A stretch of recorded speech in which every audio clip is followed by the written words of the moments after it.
పిల్లరా 33.5 సంవత్సరములు ఎప్పుడు విడవని దేవుడు సిలువ మరణములని తండ్రైనటువంటి దేవుడు ఎందుకు తన చేయి విడిచిపెట్టాడో మనం ఆలోచించాల్సిన అవసరం ఎంతైనా ఉన్నది. దానికంటే ముందుగా బైబిల్లో ఒక వాక్యం చూపిస్తాను ప్రియులారా. యోహాను సువార్త 8 అధ్యాయము 29 వచనం. యోహాను సువార్త 8 అధ్యాయము 29 వచనం. నన్ను పంపినవాడు నాతో తోడై ఉన్నాడు, ఆయనకిష్టమైన కార్యములు నన్నెల్లప్పుడు చేయుదును గనుక ఆయన నన్ను ఒంటరిగా విడిచిపెట్టలేదని చెప్పాను. చూచారండి, నన్ను పంపినవాడు నాకు తోడై ఉన్నాడు. యేసుక్రీస్తు బ్రతికిన కాలములో యేసు ప్రభువారు మాట్లాడుతున్నటువంటి మాటలు ప్రియులారా. నన్ను పంపినటువంటి తండ్రి నాకు ఎల్లప్పుడూ తోడుగా ఉన్నాడు. నన్ను పంపినటువంటి దేవుడు నా తండ్రి నాకు తోడై ఉన్నాడు అని చెప్తూ ఆయనకి ఇష్టమైన కార్యములు నేను ఎల్లప్పుడూ చేయుదును కనుక ఆయన నన్ను ఒంటరిగా విడిచిపెట్టడు. అంటే ఆయన పుట్టింది మొదలుకొని 33 సంవత్సరం వరకు బ్రతికినంత కాలం వరకు తండ్రి అయినటువంటి దేవుడు యేసుక్రీస్తు వారిని తోడుగా ఉన్నాడు. యేసుక్రీస్తు వారు పరలోకమందున తండ్రి ఒక ఇష్టము జరిగిస్తూ ఉన్నాడు, నెరవేరుస్తున్నాడు. తనకిష్టమైన కార్యములు భూమి మీద జరిగిస్తున్నాడు, చేస్తూ ఉన్నాడు కనుక యేసుక్రీస్తు వారిని ఎన్నడూ కూడా తండ్రి అయినటువంటి దేవుడు ఒంటరిగా విడిచిపెట్టలేదు. అలాంటి పరిస్థితిలో సిలువ మరణములో పరలోకమందున్న తండ్రి అయిన దేవుడు యేసుక్రీస్తు వారిని ఎందుకు ఒంటరిగా చేయి విడిచిపెట్టాడు?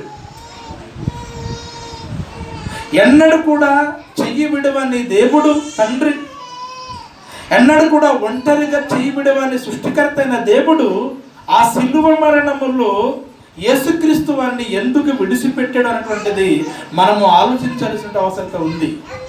ఎందుకు విడిచిపెట్టాడో ప్రియులారా 1-2 వాక్యాలు చెప్తాను, మీరు జాగ్రత్తగా వినండి. యెషయా గ్రంథము 53వ అధ్యాయము, పరిశుద్ధ గ్రంథము నుండి యెషయా గ్రంథము 53వ అధ్యాయము 10 వచనం చదవండి. 10 వచనం 53:10 వచనం. అతనిని నలగగొట్టుటకు యెహోవాకు ఇష్టమయ్యను, ఆయన అతనికి చాలండి వ్యాధి కలుగజేసెను. క్రీస్తుకు పూర్వమే ప్రవక్తలలో పెద్ద ప్రవక్త అయిన యేసయ్య ఇక్కడ యేసుక్రీస్తు గురించి ముందుగానే ప్రవచించి ఉన్నాడు. ఇది ఎవరికి సంబంధించిన మాట తెలుసండి? యేసుక్రీస్తు వారికి సంబంధించిన మాటలు ఇవి. యేసుక్రీస్తు ఒక సిలువ మరణానికి సంబంధించినటువంటి మాటలు కనుక ఇక్కడ ఏం కనబడుతుందో ఆలోచిస్తే, అతనిని అనగా యేసుక్రీస్తు వారిని నలగగొట్టుటకు యెహోవాకు ఇష్టమయ్యను, ఆయన అతని వ్యాధి కలుగజేసెను. అంటే ఆ సిలువ మరణములో యేసు ప్రభు వారు నలగగొట్టబడడానికి అది ఎవరిష్టమట? పరలోకమందున తండ్రి ఇష్టము. అతని వ్యాధి కలుగజేయడము తండ్రి ఇష్టము. ఆ సిలువలో మరణించడము తండ్రి ఇష్టము. ఈ లోకములో యేసుక్రీస్తు అనేకుల పాపములు ప్రాయశ్చిత్తం చేయాలంటే యేసుక్రీస్తు ఖచ్చితంగా సిలువలో మరణించాలి. అనేక మంది పాపములు తుడిసివేయబడాలంటే ప్రియులారా యేసు యొక్క రక్తము చాలా అవసరం. ప్రపంచంలో ఉన్న మానవుల యొక్క పాపములన్నీ కూడా, వారి యొక్క అతిక్రమములు, వారి యొక్క దోషములన్నీ కూడా తుడిసివేయబడాలంటే యేసుక్రీస్తు ఖచ్చితంగా సిలువలో ఆ మరణములో ఆయన బలి అవ్వాల్సిందే. అందుకే ప్రియులారా తండ్రి అయినటువంటి దేవుడు యేసుక్రీస్తు అనే చెయ్యి విడిచిపెట్టాడు. ఆయన మరణించాలి, అందరి కోసం రక్తం చిందించాలి, ఈ లోక మనుషుల పాపము నిమిత్తము ప్రక్షాళన జరగాలి. అందుకే తండ్రి అయినటువంటి దేవుడు యేసుక్రీస్తు వారిని చెయ్యి విడిచిపెట్టాడు.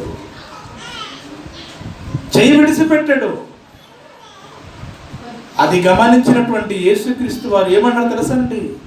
ఏలి ఏలి లామా సబక్త, నా దేవా నా దేవా అని ఎందుకు చేయి విడిచితివి అంటే, ఎప్పుడు విడవని దేవుడు ఒక్క సమయంలో విడిచిపెట్టేసరికి ఆక్రోశానికి లోనటువంటి యేసుక్రీస్తు వారు అని ఎందుకు చేయి విడిచితివి అంటున్నాడు తండ్రిని.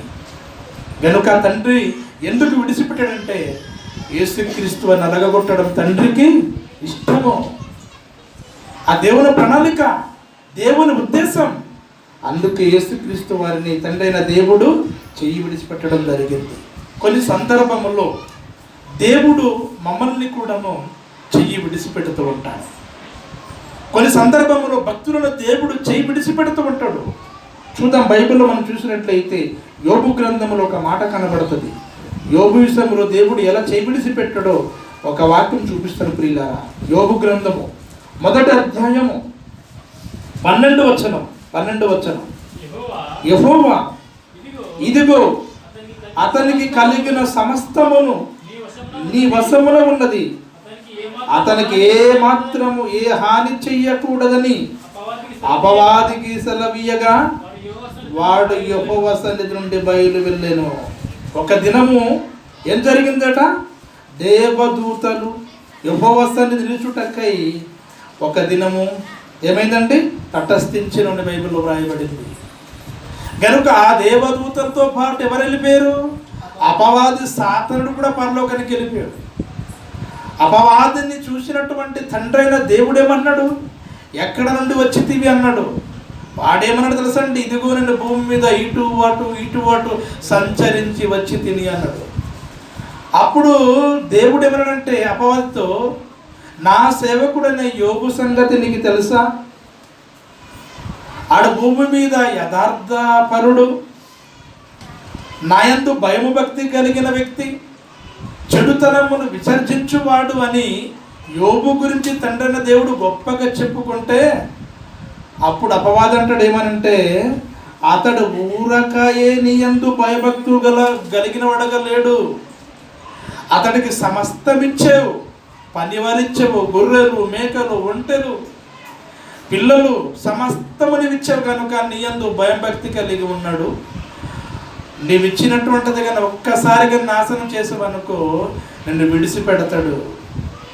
నీయందు భక్తి ఆయన విడిచిపెడతాడు, నీయందు భయం విడిచిపెడతాడు అన్నప్పుడు అప్పుడు తండ్రి అయినటువంటి దేవుడు అపవాదితో అంటున్నాడు ఏమైనా తెలుసండి? ఇదిగో అతనికి సమస్తము అతనికి కలిగిన సమస్తము నీ వశము ఉన్నది, అతనికి ఏ మాత్రం హాని చేయకూడదని అపవాదికి సెలవీయగా వాడు యెహోవా సన్నిధి నుండి బయలు వెళ్ళెను. ఇదిగో యోబుకి కలిగిన సమస్తం కూడా నీ వశము ఉంది, నీవు నచ్చినట్లుగా చెయ్యి, కాకపోతే అతనికి మాత్రము హాని చెయ్యవద్దు.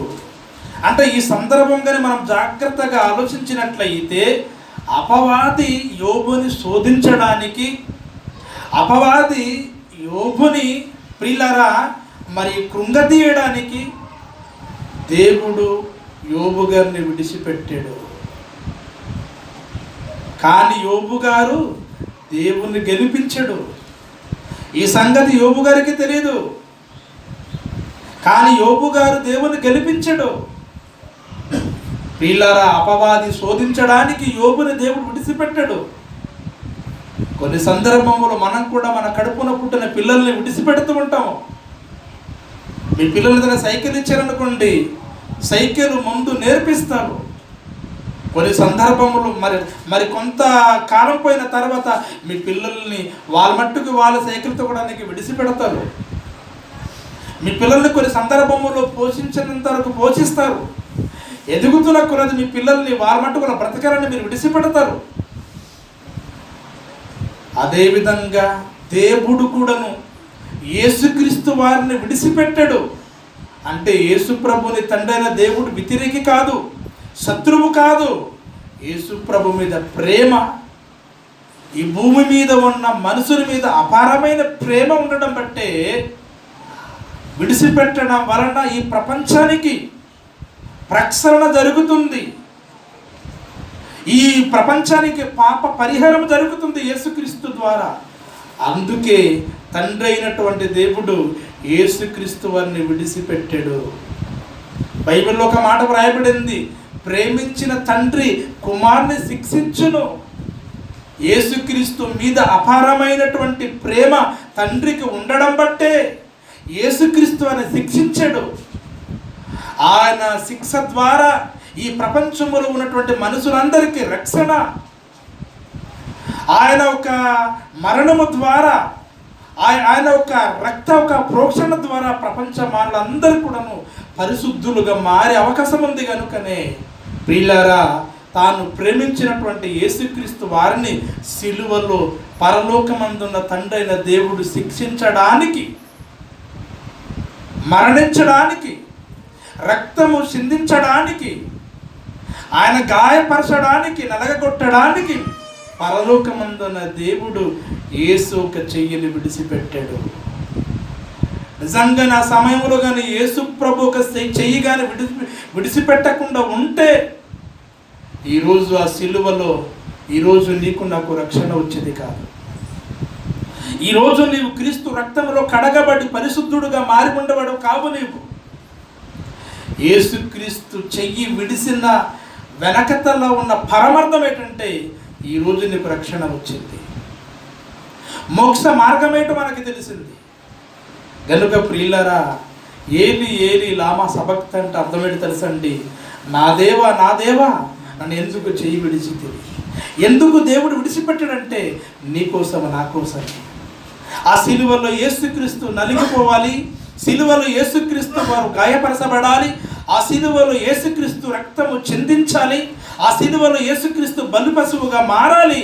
తద్వారా ప్రపంచ మానవులందరూ కూడా రక్షణ జరగాలి. అందుకే తండ్రి అయిన దేవుడు యేసుక్రీస్తు వారిని విడిచిపెట్టవలసి వచ్చింది. కనుక ఈ మాటలు విన్నటువంటి మీరు మరొకసారి వాక్యాన్ని లోతుగా ఆలోచించి వాక్యం ప్రకారంగా మీరు బ్రతకాలని